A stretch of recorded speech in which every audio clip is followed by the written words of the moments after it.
Welcome to Business Innovators Radio, featuring industry influencers and trendsetters sharing proven strategies to help you build a better life right now.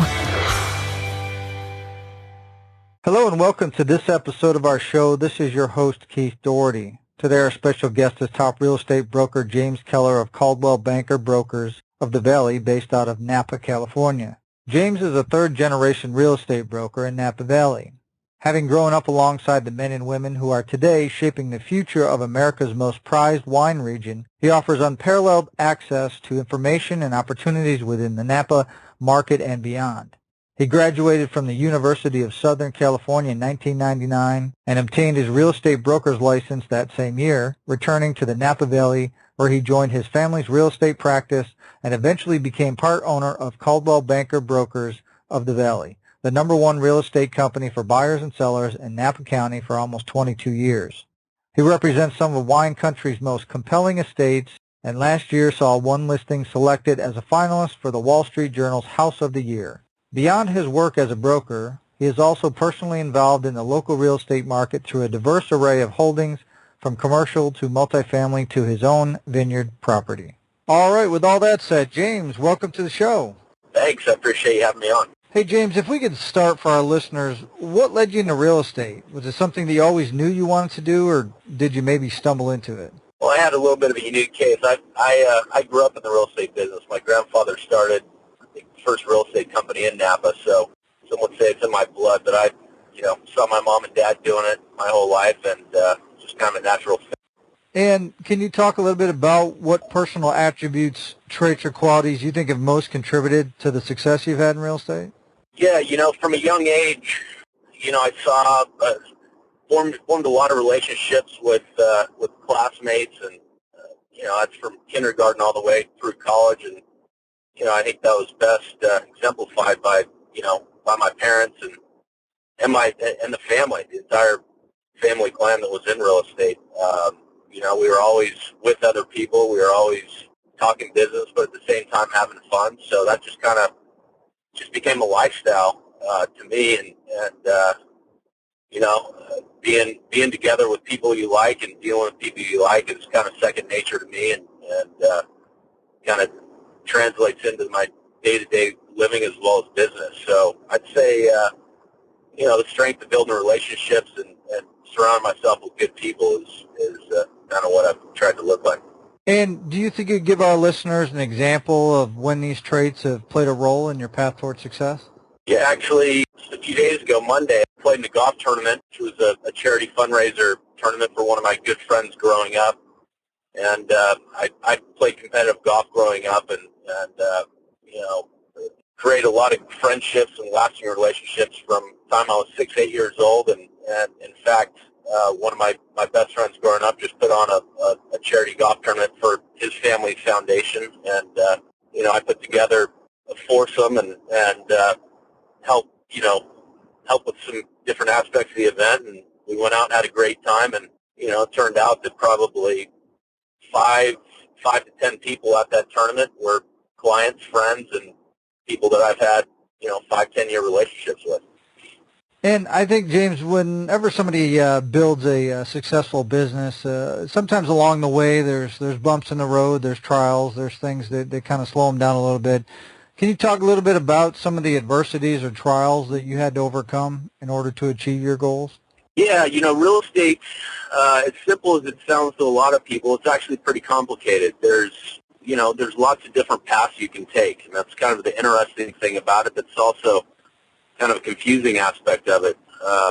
I started in the business by actually buying a fixer-upper and turning around and flipping that, and then I moved into some sales-heavy periods of my career, and then, the sales portion of it, there's, all the different types of residential and commercial. There's, manufactured homes, there's mansions, there's just your day-to-day, entry-level homes. So, the challenges lie in really creating a business plan and tailoring your plan to what you want to do and how you want to do it. And, really you don't have a whole lot of structure in this business unless you create your own structure. So, really finding myself. I mean, my mom started in the real estate business when she was 19, and I'm sure she'd say the same thing. But starting young to me was I was probably 22 years old, and when you're young like that, you don't really know which aspect of real estate you want to focus on and what you want to do and how you want to do it. So just kind of finding myself in the early stages of my career was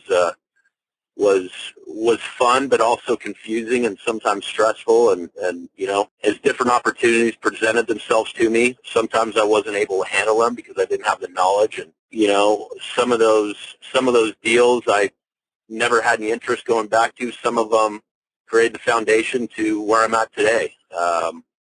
So yeah, really just finding myself and getting comfortable in my own skin as far as what I want to do in this profession. Excellent. And I guess, as you hit these obstacles or as you hit them, what kept you going? Why didn't you give up? What was your driving force? Yeah, I never hit any obstacles that ever made me think I was going to give up. I was just innate that, I don't give up on anything. I've been playing sports my whole life and gotten through a lot just being a human being. We always have obstacles, and I was always taught to fight through them, and always had success doing that. But nothing ever got me to that point. Really, what I had to follow was kind of my heart and my passion and what I wanted to do. And the further down the road I got in this business, the more I could identify what my passion was, and really where that lies is back to relationships. And that might not make a lot of sense to a lot of people, but it's actually taken me a long time to figure that out. And part of that is my family life. I have 4 children and a wife, and time's extremely precious to me. So that's led me to not being able to work weekends. I don't hold open houses. I don't do a lot of the things that I did to kind of get started in the business. That's also pushed me a little bit into a little bit more asset-driven real estate. At the same time, residential. I do, some vineyard residential, a little bit of winery acquisitions, but a little bit out of the, day-to-day high-volume residential world and more into the larger asset real estate program. Excellent. And James, I guess kind of looking forward, what's your vision for your business and your career, say, over the next 5 years? It's really just continue the relationships that I've built. I'm 40 years old, and have a really good network of clients, friends, and business partners that just continue to grow. I don't see myself getting much more high volume than what I'm doing right now. I've got a pretty steady workload, and all of that's driven again by the relationships. It's people that I want to work with. It's people that I enjoy working with, and there are no time suckers in that mix, and I won't allow that to happen. So, as long as everything kind of moves in the direction it is, I don't see myself too far off from where I am now, and that is just a good, steady client base of people that I appreciate and like to represent, and I think they feel the same way back. I do have a brother in the business and family. So if there was any growth pattern, it would most likely be with my brother, another family member, and incorporating him into kind of what I'm building. Excellent. I guess kind of on top of that, what do you feel is the best way that you market yourself as a real estate professional so that you can have continual growth? Again, back to the lifestyle. I don't have to market a whole lot. I should say that. I don't have to market myself a whole lot. My lifestyle is pretty much my marketing. We're pretty active in all the kids' schools, athletics, in the wine trade. My wife's family has a vineyard. Our social calendar is filled with, young, active professionals. So pretty much through my web of socializing and connections and just daily lifestyle kind of takes care of that for me. And pretty much takes care of it. And James, I think sometimes when the general public looks at real estate agents, sometimes they don't fully understand the value that you provide from both a buyer and a seller standpoint.